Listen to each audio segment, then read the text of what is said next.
Est-ce que vous pouvez imaginer un seul instant qu'un sportif, par exemple, pour ne prendre que cet exemple, qu'un sportif puisse se présenter à une compétition sportive sans s'être préparé physiquement et psychologiquement au préalable? Ça paraît évidemment impossible. Je vous en parle juste après le générique.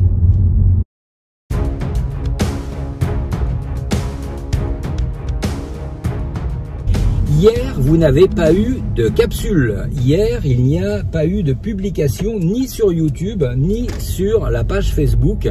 Et la raison est toute simple, c'est que le sujet évoqué, le sujet que j'ai développé dans la capsule est sujet à censure. C'est un sujet sensible puisque j'ai parlé dans ce thème des vaccinations. Et donc, bien évidemment que sur YouTube, vous savez, dès que vous employez certains mots, forcément, vous êtes coupé. Donc, hier, volontairement, je n'ai pas publié cette capsule sur YouTube ni sur la page Facebook. Mais si vous désirez avoir plus d'infos sur mon avis et mes conseils concernant cette problématique de fléchette dans le bras, eh bien, comme je le dis souvent, le plus simple, franchement, de vous abonner gratuitement sur le site positiveonlavie.com. Et là, vous avez toutes les capsules starter qui sont disponibles à la rubrique médiathèque, puis la sous-rubrique starter saison 9. Vous avez bien sûr toutes les archives disponibles et vous pourrez donc regarder, même après coup, la vidéo que j'ai développée hier. Revenons à nos moutons.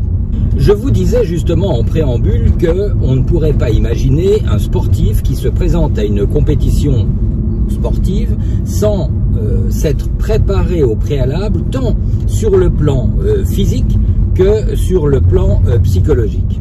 Et de la même manière, j'ai d'ailleurs fait une allusion à cela hier justement dans cette fameuse capsule en disant que si vous devez être candidat pour recevoir une fléchette dans le bras, généralement c'est le bras gauche, eh bien il vaut mieux quand même se préparer à la fois physiquement, physiologiquement et également sur le plan mental.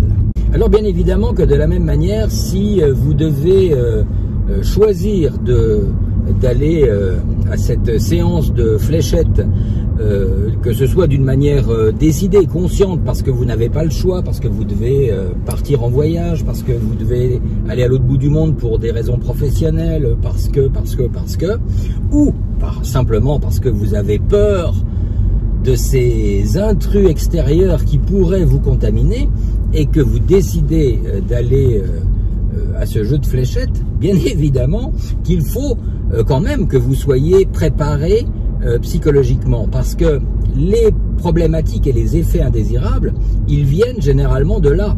On va inoculer des toxines, parce que quand même, c'est quand même ça dont on parle, des toxines ou des choses qui viennent perturber la programmation interne de votre organisme, notamment l'ARN, et donc à partir de là, si vous n'êtes pas en harmonie et suffisamment fort, à la fois sur le plan énergétique et immunitaire et psychologique, c'est-à-dire que vous êtes en contradiction avec vous-même, eh bien c'est comme un sportif qui n'aurait fait absolument aucune préparation et qui irait se présenter à une compétition sportive ou aux Jeux Olympiques.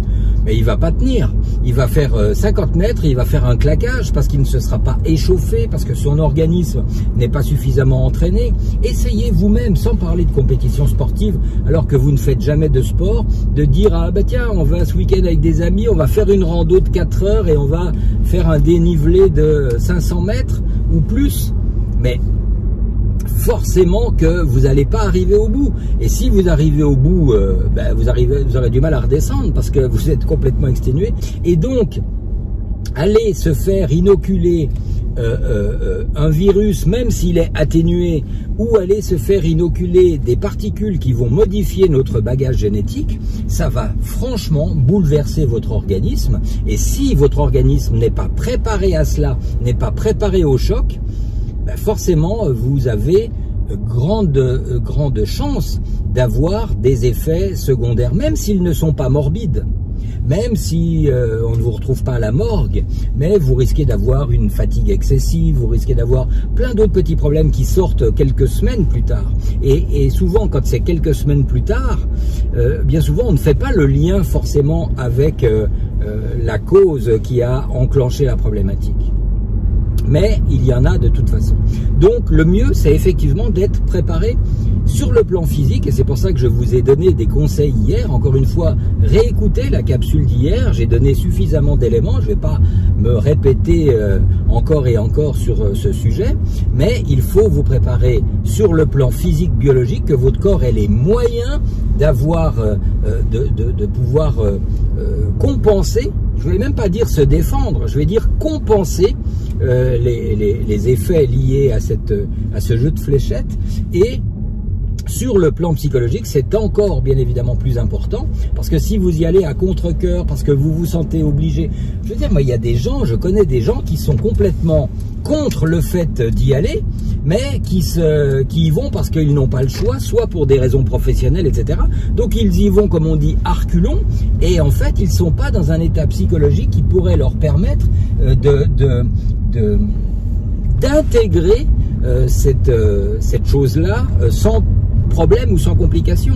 Et il y a de fortes chances qu'ils aient des problèmes. Donc il faut vraiment, si on fait le choix, ou même si on est contraint et forcé de se faire vacciner, eh bien il est important, vraiment, vraiment, vraiment important de se mettre en condition pour traverser cette épreuve dans les meilleures conditions.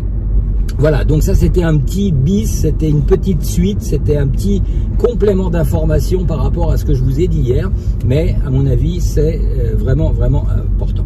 Ceci dit, je reviendrai sur cette notion de préparation à la fois du corps, à la fois de la physiologie et surtout du mental pour des épreuves qui n'ont rien à voir avec ce jeu de fléchettes, mais qui peuvent être liées à un objectif que vous vous êtes fixé d'atteindre. Ça peut être un challenge professionnel, ça peut être un objectif que vous avez décidé d'atteindre, quel qu'il soit. Là encore, la notion de préparation est very, very, very important. Allez, sur ce, je vous souhaite une bien belle journée et je vous dis à demain, mes amis, pour un prochain starter.